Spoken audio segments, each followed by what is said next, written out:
I'm really hoping to make March a really magical month, not just for myself, but for everybody else here. So here are some of my deck selections that I would use for manifesting.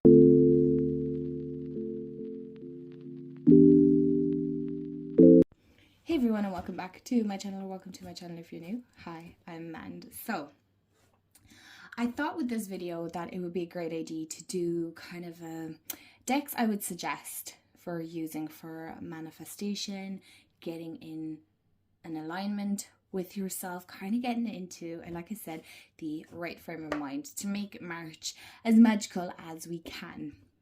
And no matter where you're at in your journey right now.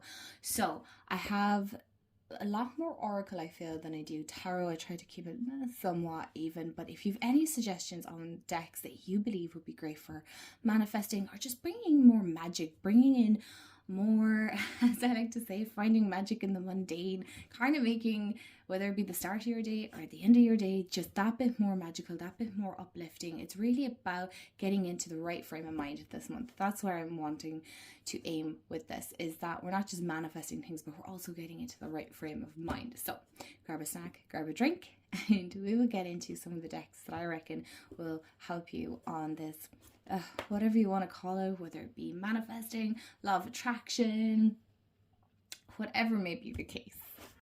So my aim with this was to pick mass market decks so that at least if you did see a deck that you like, you could easily get it if you want to.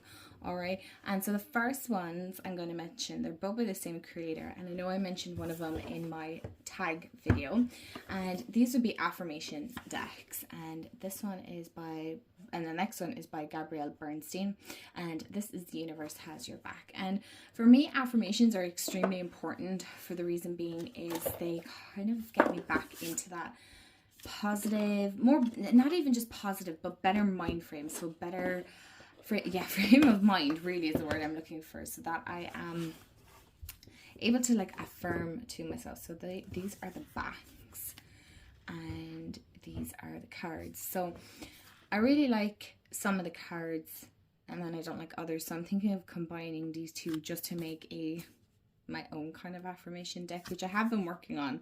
I have my own kind of deck that I am still in the midst of making, but like not every one of these is going to resonate, but these are a great way to kind of enhance your reading, or just to add a little bit more, or just to affirm to yourself at the end of the reading. I like using affirmation decks for the end of a reading, or maybe the start as well. You can absolutely use these for the start of a reading, but again, these are really just affirming to yourself, really getting in deep into your subconscious mind, of getting into an alignment with a more abundant mindset is the way I would suggest it, the way I would say it. So like the universe works fast and I'm having fun. So I mean, you could totally prop that up in your altar. Maybe you want to put it into your journal so you can carry it around with yourself.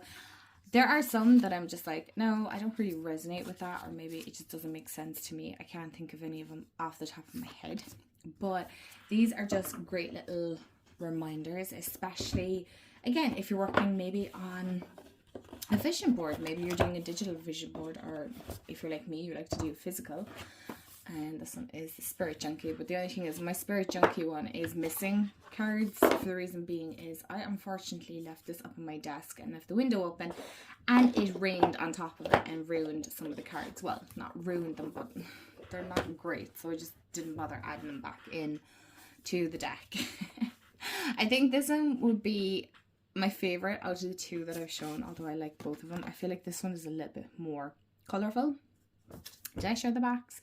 So the backs of these are pretty much the same, but just with a blue moon, and I think there's another one with like a purple moon on the back. I don't know. I didn't bother go and get it because I have these two, but these are great little affirmation decks. Again, if you have the two, maybe you might just want to pick out the ones that you do like, and you can make your own kind of super affirmation deck from the cards that are already there. And you can totally make your own affirmation deck, so you can look up different ones that resonate with you and you can stick them onto some cards, and there you go, you have your own affirmations that you can pull whenever you want.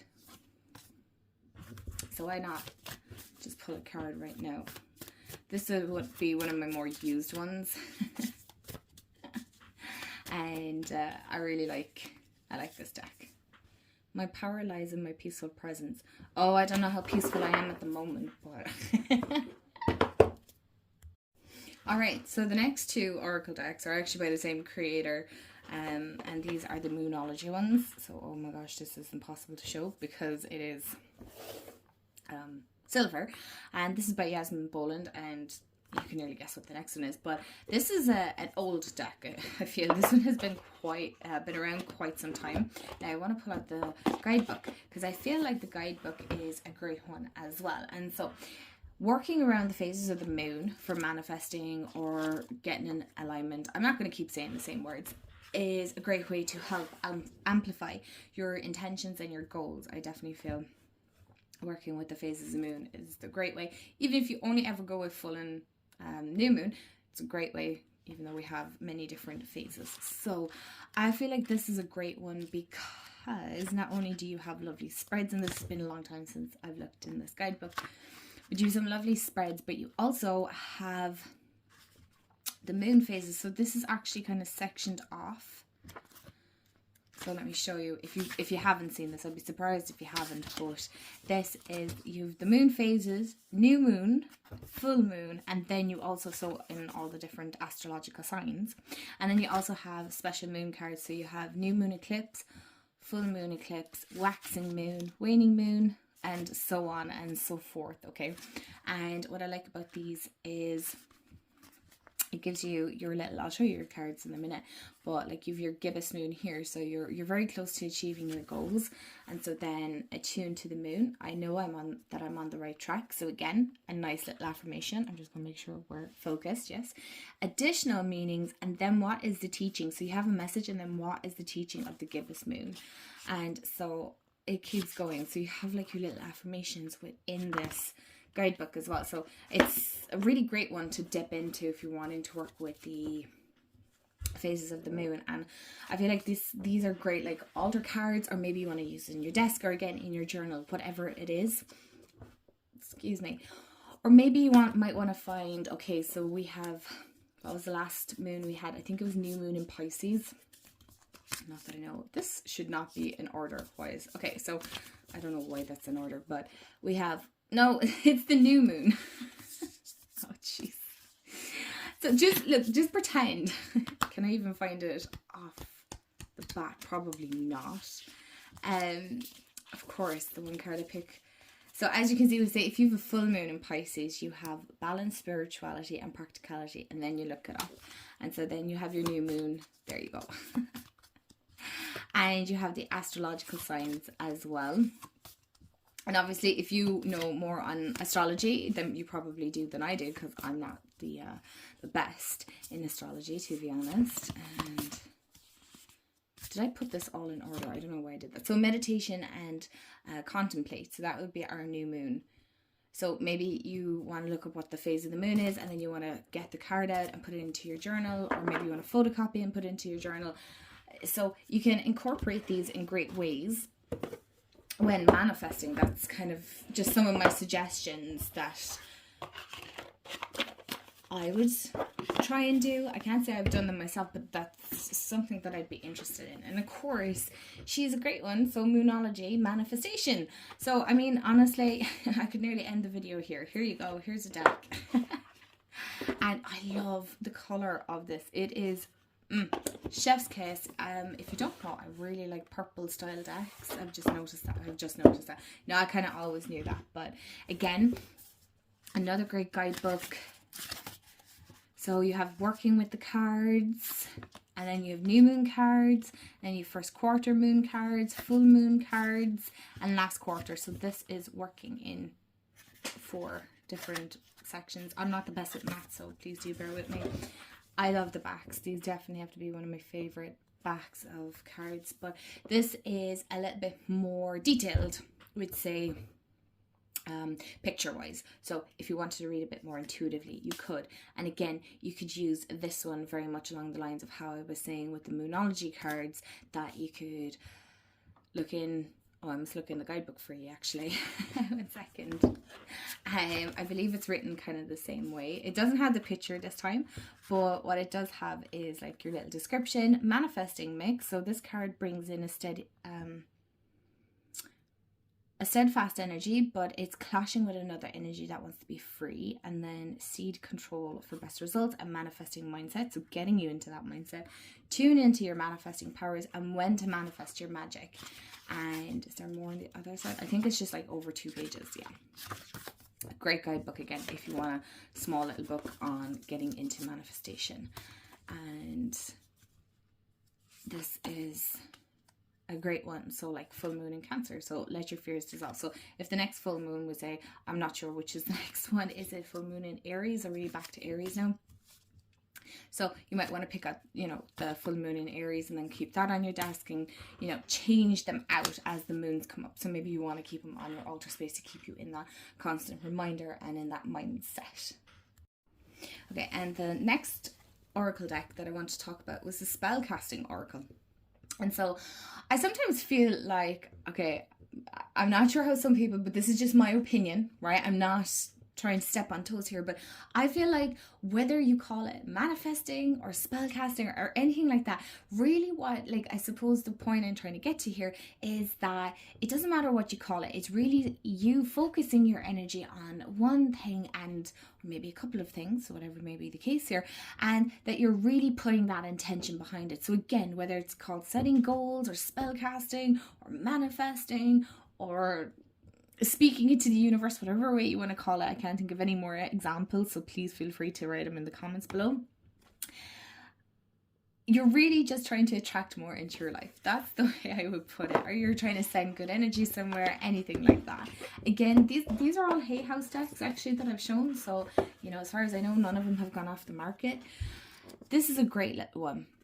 So we'll say you're grieving, we'll do freedom. So you have your magical guidance, your spell incantation, and then the magical meanings behind it. And so that goes on for every one of these. These are all nice sized decks as well. I think this is a 44 card one, a 48 card one, mind you.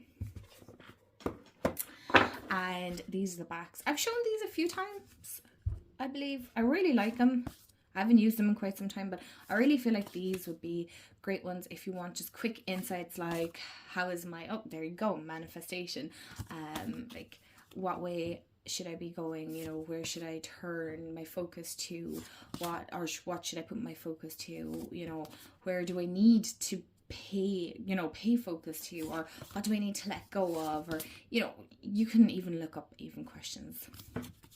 And so you can take quite a spiritual approach to this as well, if you wanted to. I personally do, because that's in an alignment with what I believe in and how I do things and how I practice. So that would be the spellcasting. I realize I'm trying to keep this nice and short and sweet, but it's quite a colourful one. So at least I love the butterfly one here. So like a transformation. So if you want to bring a bit more of an intuitive oracle is the way I would put this, then this would be a great one. Okay, so the next 2 decks that I'm going to show, they say they're tarot decks, but I wouldn't say they were like traditional tarot sense, right? So the first one is actually the Good Tarot by Baron Reed. And it's a deck I've been wanting to work with forever, and yet I'm a creature of habit. I'll tend to pull kind of the decks that I'm most familiar with. This is a hefty deck. This is a chunky deck. If you have small hands like me, I actually have quite small hands. I find it challenging to shuffle this because it is very big and it is kind of chunky in the sense that because it's glossy, some of the cards stick. So I suppose you could fan them out. I mean, on the grand scheme of things, it's not a deal breaker. I feel like this one is great if you don't have a tarot deck that you feel like you could use, which I don't believe in that, because I do think there's like plenty of tarot decks out there that you could use for this. But what I like about this is you just have small little blurbs. So if you want just something quick, easy, to the point, you don't have to think, you can just pull your card, look at your guidebook and be on your way. Beautiful. That's what we want. What I like about this is with the court cards, so you have these little keywords. So you could even journal on the keywords. But I also like, I embrace being part of something larger than myself. There are like little affirmations kind of written in, whether it be on purpose or not, I'm not sure. But I like the way that you could nearly pick your own affirmation from it, or maybe in the message you can make your own affirmation from the description that's in it. And this is quite glossy. As you can tell, my overhead light is on. And I really like it. It is quite digital art for sure, so if that's not your thing, then maybe not this deck. I have 3 more decks to show you, so hopefully you might have a deck there that you'd like. But I feel like this is very positive, very uplifting. You know, when trying to manifest, you definitely want something that's going to lift your spirits. I definitely would say probably incorporate a shadow deck as well, so that we're being mindful of things maybe that we're not facing and that we should be facing. So, you know, I don't have a shadow deck on me here, but if that's something that you want, I will definitely recommend a few. I don't have too many, but I have a few. We will show one more, and okay, one more. Next one is the Guardian Angel Message Tarot. Again, not really a tarot, but I thought this one would be a great one for anybody that kind of wants to bring a more angelic aspect to it. I definitely feel like you could incorporate your angels into it if, again, that's what you practice. You don't have to, but I just like to cover all bases because I like to work with angels and angelic energy. Mine is slightly battered. And this is a nice chunky guidebook. It's actually quite a hefty guidebook. I wouldn't say I was a particularly big fan of these kind of decks, even though I have a few, but they were from Doreen Virtue. But there was something about this deck. Now the backs wouldn't be my favorite, but I like the matte feel to these. It's great. But these are great because, again, our major arcana are renamed, I suppose, to have a more softer energy to it. But I definitely feel like not so much the guidebook. I wouldn't be too bothered. You could, but it's not. This isn't a guidebook that I've actually particularly read or am bothered about reading. For the reason being, and I shall show you, is because the cards are descriptive enough, right? There's enough on the cards here, and then you also have the keywords at the bottom that I really, really like. So I don't feel the need to have to bring out my guidebook if I don't want to. This has enough. So again, it kind of along the lines of the good tarot. If you just want something that's quick, easy, to the point, excuse me, that like you can interpret the messages really, really quickly, and it's not going to overload your mind, right? And that's what we want. We want to be kind of in that good head space. Now this does have some cards that probably would touch upon the more difficult, if I could find them. Like, there you go. It doesn't shy away from the difficult ones. I suppose it just takes a softer approach, which is sometimes what we need, especially when we're manifesting and you're maybe coming out of a bad mindset or something like that, or just a bad headspace, you know, because I know that the start of this year has been kind of meh is the only way I describe it. So this is a lovely gentle one, and that's what we want when we're trying to manifest. We want to, yes, we need that kick in the butt, but we also want something that's a little bit more gentler too. Alrighty, so let's get into tarot decks that I feel like definitely this one, majority of people might have this one, or at least one close to it. And if not, you can just totally use a traditional Rider-Waite-Smith. Okay, there is no hard or fast rules here, but I would so recommend the Light Seers. I just friggin' adore this deck. It's like so up there with like my top 10 favorite decks completely. This guidebook, my poor guidebook, she's seen better days, I'd say. I mean, honestly, how the pages are still glued in, I'll never know. But I use this. Like, when I use this deck, I use this deck religiously. I love the guidebook. I just, chef's kiss. Chef's kiss. So what I like about this is not only do you have the picture of the cards, not that that makes a difference, but you have Light Seer, Shadow Seer, your description, and again, another affirmation. And again, affirmations are like a positive uplift. That's exactly what we want when we're doing manifesting and getting into the magical spirit is the way I would say. So I won't show this too long because you kind of know what this looks like at this stage. I love this card. I really get the sense of when pigs fly. So this is a fantastic one. You know, it doesn't shy away from the difficult cards, right? It's modern. It's relatable. It's colourful. It's fluffy, yet with a, well, I wouldn't consider it a fluffy deck because it's definitely kicked my butt into gear, but it's just the right balance of everything. So I feel like if you want kind of an all-round deck, then this deck, oh my gosh, this would be the deck. And then last but certainly not least, just to move this out of the way, kind of an unusual one, but I definitely feel it'll work, is the Phantasma Tarot by Paulina Fay. This is a US Games, and I just realised the rest of the decks that I've shown are Hay House. Anyway, this is a fantastic deck. I'm currently working with this, and I'm thoroughly enjoying it. It's not a deck, when it first came out, I wasn't bothered by it. I was like, that's not really my style. Yeah, well, I got over that pretty lively, because I kept seeing it and I was like, oh fine, I'll just get it. And I got it for a reasonable price, and I love it. I'm like so slow in putting it out, putting it away, I mean, because I know I need to change up my decks. But as you can see, you have like your little description, perfect, your message, that's what I love about this deck. It gives you a message, that's it. Keywords, reverse message, reverse keywords. I love how straightforward and to the point this is. The artwork is stunning. It's truly stunning. It's a mixture of kind of people and animals and fantasy and fairies and mermaids, and it's just beautiful, like the detail, and it's very creative and thought-provoking, and definitely when I feel like, especially, I got this card yesterday, it's so cute. I love the dragons. I just love the fantasy, mystical, whimsical energy of this. So maybe you don't like too peoply decks, then this might be an option for you.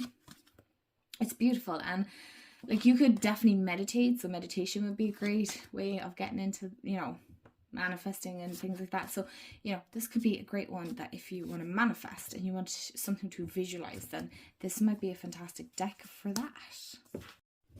All right, my lovelies, that is the end of the video and kind of the decks that I would suggest moving forward with this kind of manifesting challenge that I'm kind of setting for not just myself, but all of you if you want to take part. But yeah, let me know in the comments below. Do you have any other decks that you would suggest for like manifesting or just getting into a better headspace? Like, can we raise the vibration? Because I feel like it's so important right now to just get good vibes out there. So let me know in the comments below, and I hope you have a wonderful day, afternoon, evening, wherever you are, and I'll chat to you all in the next video. Bye guys.